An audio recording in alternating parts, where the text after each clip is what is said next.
এইবার পরেরটা কি করবো বলো? সবই ছেড়ে থাকবে, পিতা ফাঁকা। আজকে দাদা দেখে গেল, এটা লিখলো, কালকে কি এই লেখাটা শুধু খালি নামটা করে ছাপিয়ে দেবে। চলে আসবে এবার, শুধু ওই ফাঁকা জায়গায় নামগুলো বসে। হ্যাঁ দেখেছিস, আমি বললাম তো।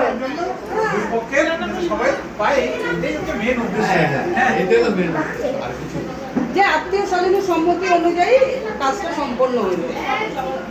আসুন এবার এগোতে থাকো তিনটে। ওই যে দাদা এসে করো, আমি দেবো না দাদা দেবে।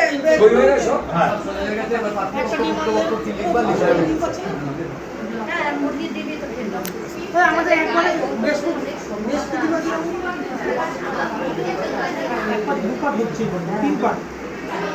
এবার এরকম ভাঁজ করা অবস্থা ব্লক করিস না, ভালো